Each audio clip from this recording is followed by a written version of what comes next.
Somewhere between science and superstition, there is another world, a world of darkness. Nobody expected it. Nobody believed it. And nothing could stop it. I'm telling you that thing upstairs isn't my daughter. The one hope. Now, I want you to tell me that you know for a fact that there's nothing wrong with my daughter except in her mind. The only hope. You tell me you know for a fact that an exorcism wouldn't do any good. You tell me that! The Exorcist. Warner Brothers presents William Peter Blatty's The Exorcist. The Exorcist, directed by William Friedkin. The Exorcist, rated R. Under 17, not admitted without parent.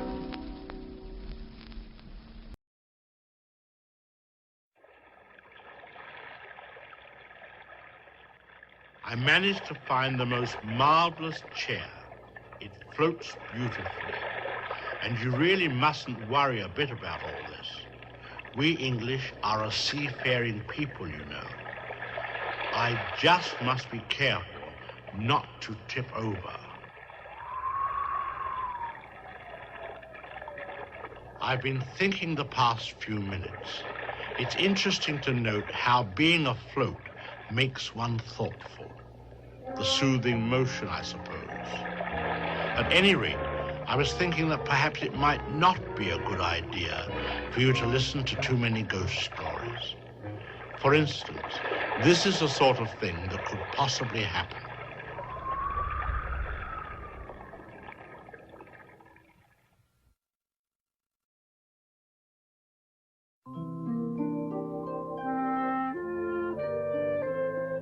Mr. Nuttall was a very nervous man. He had been undergoing treatment for several years now, and as he had an independent income and no need to work, he spent a great deal of his time in visits to friends and relatives. Before his nervous condition had come about, he had been an almost total recluse, spending a great deal of time raising mushrooms in his damp cellar and reading a large number of books.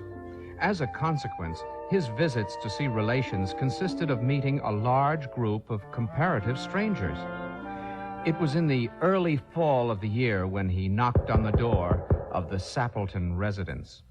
He was ushered in by a very dignified 10-year-old girl who asked him to have a seat and told him that her aunt would be down shortly. She sat for a moment, glancing at a large, strangely bound book, then looked up at Mr. Nuttall. Do you know many of the people around here?" she asked. "Hardly a soul," said Mr. Nuttall. "Then you know practically nothing about my aunt," said the girl. Mr. Nuttall admitted he knew only her name and address.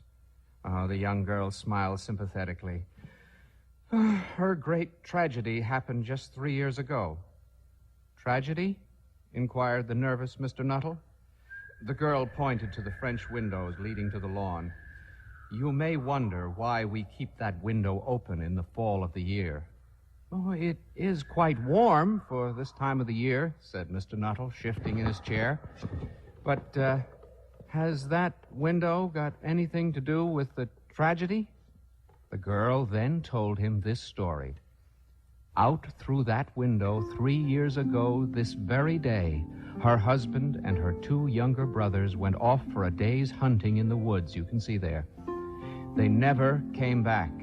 In crossing the swamps to their favorite piece of hunting ground, all of them were engulfed in a treacherous piece of quicksand.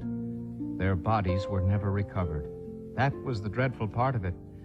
My poor aunt thinks they will all come back someday, they and the little brown dog that was lost with them, and walk in that window just as they used to do.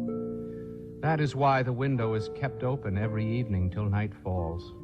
Poor dear aunt, she has often told me how they went out, her husband with his white raincoat over his arm, and Ronnie, her youngest brother, singing, as he always did to tease her because she said it got on her nerves.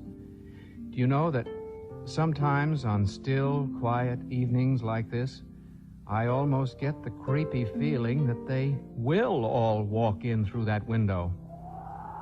Mr. Nuttall shuddered and was relieved when the aunt bustled into the room with a whirl of apologies for being late and making her appearance. "I hope Vera has been amusing you," she said.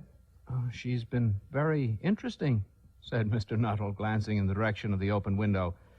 The long shadows of the late afternoon made the distant trees even gloomier, he thought. "I do hope you don't mind the open window," said the aunt in a brisk voice. "My husband and brothers will be home shortly from hunting, and they always come in this way. They've been out in the marshland today, so they'll make a fine mess on my poor carpets." "So like you men folks, isn't it?" She prattled on cheerfully about the hunting and the scarcity of birds and the prospects for duck in the winter. To Mr. Nuttall, it was all purely horrible. He made a desperate but not too successful attempt to turn the talk to a less ghastly topic, but he was conscious that his hostess was not giving him a great deal of her attention. Her eyes were constantly straying past him to the open window. He thought it was an unfortunate coincidence that he should have paid his visit on this tragic anniversary.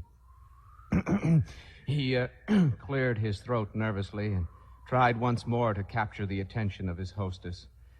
The doctors agree in ordering me complete rest, an absence of mental excitement, and the avoidance of anything in the way of physical exercise.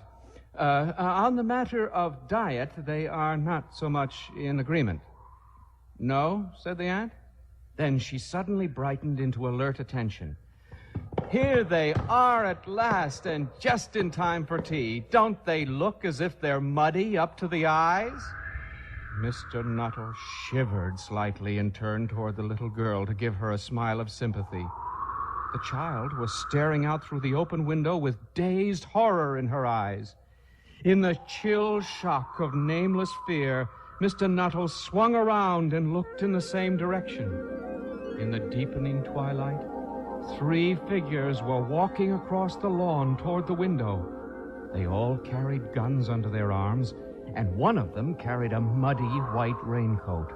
A tired brown spaniel was close at their heels. Noiselessly, they neared the house. And then Mr. Nuttall heard...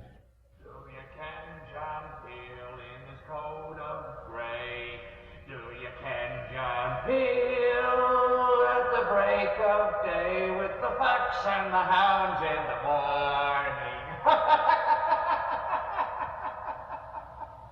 Good heavens! Just as the little girl had said, one of the men was singing.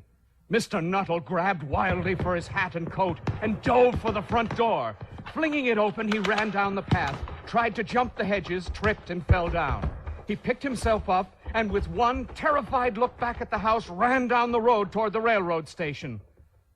Back in the house, the figure carrying the muddy white raincoat stepped in the open window and said, "Well, we're home, dear. A bit muddy, but on time for supper."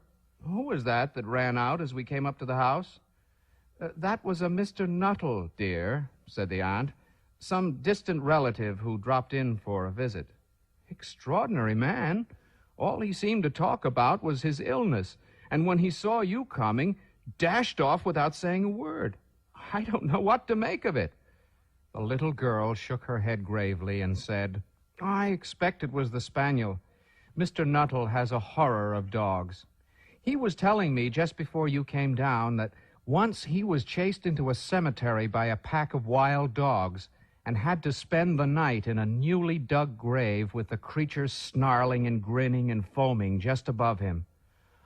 "Oh, why, the poor man," said her aunt. "One would have thought he had seen a ghost." The little girl smiled sweetly.